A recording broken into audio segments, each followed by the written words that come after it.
when I wasn't really prepared to ask this first. When a player like Ryan, who you guys know has been able to do it before, when he has the kind of a rut where he's struggling like this, I guess how do you as a coach talk to him, and how important is confidence for a place kicker? I mean, obviously, confidence is huge, and the way in which you approach it is, I've always thought that to get the most out of any player, you got to push the right buttons, and for a guy who's struggling, piling on, from my perspective, certainly isn't going to help the situation.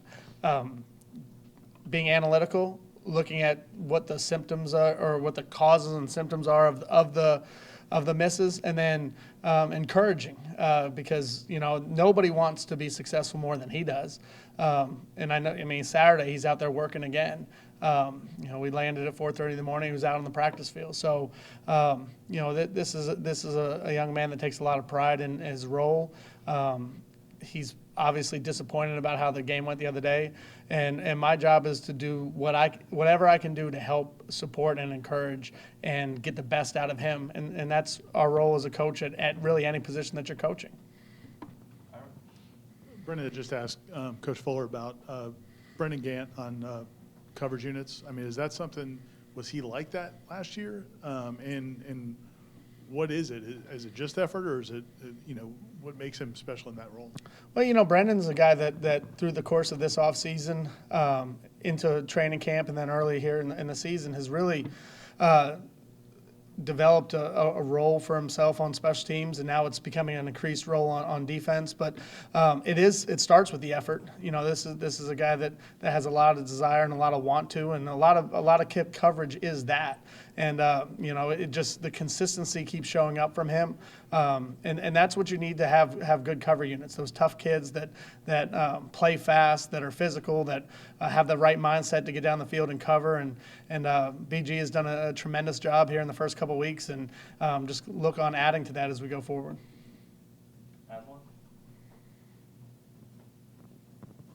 When a guy like Jared Verse goes down, I guess like on a personal level, how kind of heartbreaking is it to see him go through that? And then as a coach, do you tell the guys is the game plan stay the same, or do you kind of have to realize that maybe they don't have the same skill set and kind of change things on the fly there? Yeah, that's a great question. In terms of the personal, when Jared goes down, your first thought, especially when it's your own player and you have that relationship, is empathy and sympathy for him in the moment, because obviously very disappointing. I know he was very excited about the game and the stage, and you don't want to see that happen to anybody. But then very quickly you kind of have to redirect to what's the plan. And I thought collectively the guys did a nice job, who came in and their reps increased. Pat Payton's reps increased, Leonard Warner's reps increased, Derek McClendon's reps increased. All part of that being the fact that Jared wasn't there beyond the beginning of the second quarter. In terms of changing the plan, I think even if that had never happened with Jared, you're always trying to coach to the strengths of the guys who are out there. And guys have different skill sets, and Jared's is obviously different than some of the other guys. So all I wanted those guys to do is go out there and play their best game, not try to be somebody else or something that they're not. Just go out there and compete at the highest level they could possibly compete. And I thought guys answered the call well. Pass rush against Malik Cunningham. What was your strategy with pass rush? Well, it's one of those things where you want to be very smart in terms of how you approach it, because we do play a match coverage style on the back end. So it puts a little bit more stress on the front four to make sure that we're really rush lane disciplined in terms of how we rush. So there's that balance of being aggressive and making good choices. And, like, for example, I thought at the end of the first half, Derek McClendon had a nice rush there, was able to get a sack. He was able to take the opportunity and make the most of it.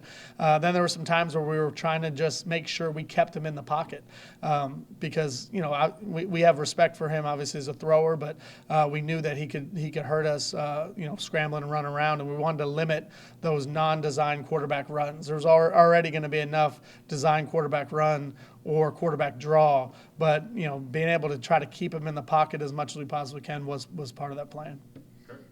I know with how efficient the offense has been, I think Alex has only punted, 7 times in 3 games. But I think if he qualified for the national leaderboard, he'd be in the top 20 nationally. I guess, what growth have you seen from him? And I guess, how does he kind of adapt to maybe he's not having to be used as much as he did those first 2 years? Yeah, I stand next to him on every third down, and he's the ultimate team player in terms of, like, every time we convert, he kind of gives me a little fist bump, and he's excited about it. I don't think there's any part of him that wants to be the star of the show, because obviously that means that we're not as efficient as we would like to be offensively. So. But when he gets his opportunities, he wants to make the most of them. Where I saw a lot of growth from him really was, obviously he didn't hit the ball the way he wanted to on his first punt the other night. And he was able to come back and self-correct and kind of analyze what it was that wasn't right about the first one and make the adjustments that were necessary. And they ended up having the next 3 I thought were pretty well hit balls. And we were able to flip the field over on 2 of them, especially on both those covers by Brendan that we talked about earlier. Some of the young defensive linemen who got to play, they can practice all they want. You can practice and practice and practice, but how good is it for them to be out there for a full series and just 30 or 40 snaps? And how much do you think they'll be able to learn from that? Oh, I think the game experience is critical. Like Patrick Payton, I'll use him as an example. He played 34 snaps, I think, in the game. That was by far the most snaps he's ever played in the game. I think it's probably more snaps than he's ever combined for in his career.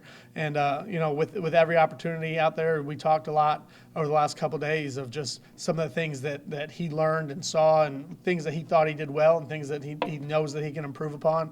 So I think the game experience is critical. You don't necessarily want it to happen that way, but that's why you want to have great depth. And one of the things I do feel like at the defensive end spot is we do have depth. As a coach, I guess, like, your first job is to be a communicator, and when your defensive ends come off the field, you're talking to them, you're criticizing them live on the spot. But when it comes to kickers, like, we're left to believe that they're best just to be left alone. How did you develop over the years, I guess, your personal philosophy when it comes to communicating to your kicker in game? And are they all different, or how do you try to manage things in game when a guy's going through some stuff? To a certain extent, they're all a little bit different. Probably more than any other position group. They have great self-awareness in terms of why things happen the way they happen, because it's such a unique skill set that they have. After most of the guys I've ever coached, after any miss or mishit, you can ask them what happened, and they'll tell you exactly what happened. It's not like a position player where things sometimes can happen so fast they don't know exactly what happened. Like, they know why they pushed the ball or they pulled the ball or whatever the case might have been. So it's talking through how do we fix it, and like I was saying earlier, you try to push the right buttons to get the best response. And that's true at any position. Sometimes guys need an arm around them and tell them, hey, next time I know you're going to get it. Sometimes guys need a little bit more of a firm talking to, and I think that's just relative to the personality type and the situation in the game. Missing a kick at the end of the game, if I go over and start carrying on yelling, who's that really for? Obviously we know, he knows, we know that was a critical point in the game. I'm not going to be one that ever puts on a show just to look, I can yell at this kid. He did the very best that he could at the time, and no one felt worse about that than he did. So, our job is to continue to build all the players in our program and trying to help them be the best that they could possibly be. I wanted to ask you about continuity on your front 4. You obviously lost Lovett before the game, and then first during the game. How important is those guys with Fitz having played together with the guy next to him, and what can you do, given the circumstances you're in, to improve that? Sure. That's a good question. Now, the one thing about the defensive line that's probably a little bit more unique than other position groups is we do rotate at a high rate throughout the course of practice and in most games.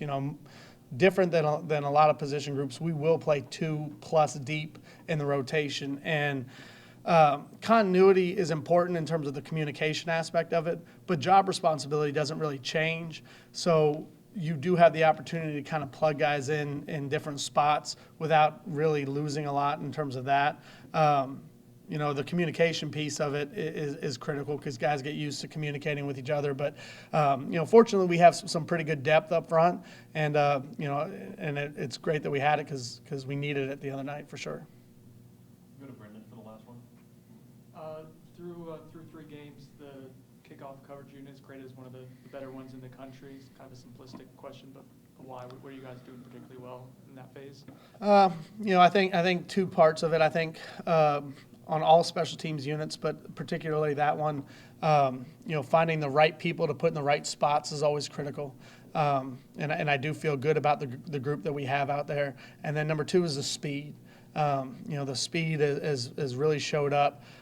We recruit fast. We want guys to play fast. And speed is an overwhelming factor in terms of why I feel like we've had success early on in the year so far on kickoff. And, it's something we want to continue to build upon. Okay. Thanks, Coach. Thank you, guys.